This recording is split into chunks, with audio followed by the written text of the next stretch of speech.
All right, hey, what's going on, everyone? We're going to be talking about training to get sore versus training to get better. So I see this as a common issue, especially in the world of CrossFit or anyone that's into high-intensity functional training, even though those catchwords have kind of been burnt out a lot lately, because people don't even know what high-intensity necessarily means. The definition of what high-intensity means in CrossFit has been butchered so many times.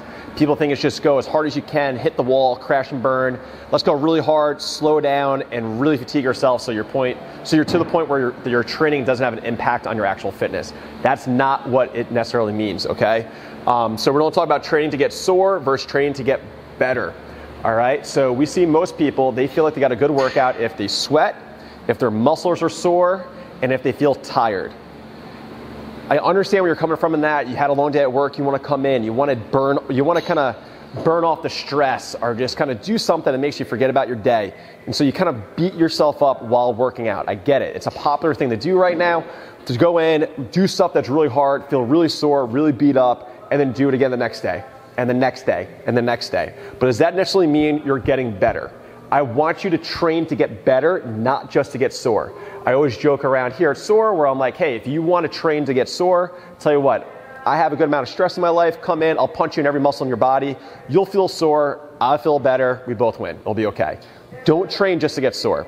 Now, what ends up happening is people get stuck into a grind state where all they're addicted to is this grind, this hurt, okay? Pain is not, what's the term that sometimes people use? Pain is weakness leaving the body. Pain is weakness, your body telling you that something's wrong. You got to listen to it. So this is how we train to get better. Number one, you have to figure out what you're testing, okay? So whether that's maximal strength, whether that's conditioning, something like a 400-meter run, a mile, a 5K, a marathon, where it happens to be. Maybe it's body fat percentage. Maybe it's how big the measurement around your waist, around your navel, around your arms, wherever it is. You want to test, and you can test in as many areas as you want, but you need some type of baseline. So a baseline of what you're trying to achieve, so that takes having a goal, right? And then you have to have when you're actually going to test.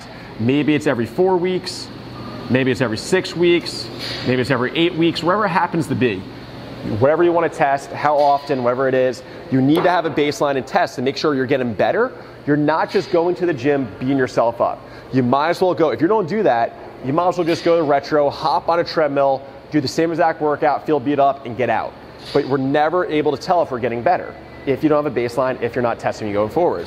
Second part to this is in order to test, you need some type of structure. And I talked about this earlier in the week again. Structure is important if you want to get better at something. Now, if you're someone who just wants to go sweat, maybe this is important to you.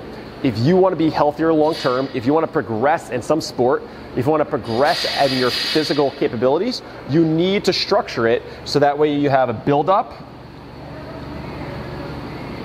test, deload, all these areas of fitness to make sure you're constantly getting better during the year. Over time, you're slowly getting better and better instead of just beating yourself up. All right, gymnastics, aerobic work, we have structure your strength you can check out. Wherever it is, you want to structure it so that way you have these points where you can test to see if you're getting better instead of just going on that hamster wheel all year long. So ask yourself, do you train to get sore or do you train to get better? Whether that's better body composition, look better in the mirror, look better naked, I want to lift heavier, what happens to be, make a decision which one you're going for, and then figure out how you're going to do these two things. Now, hopefully, if you're at a gym where someone programs for you, whether it's a CrossFit gym, maybe you do bodybuilding, there is a way that you're doing this. What I see a lot in CrossFit gyms is people never test because they never want to know whether or not their athletes are doing better. So if you're at a CrossFit gym where you never test, ask your trainers why you never test, because you have no way of knowing whether or not you're getting better or if you're just getting sore every day. Hope that helps, guys. If you are looking for something to kind of test your strength, build up over time, if you're confused on it, check out structureyourstrength.com. There's a link in the description down below. I'll talk to you guys soon.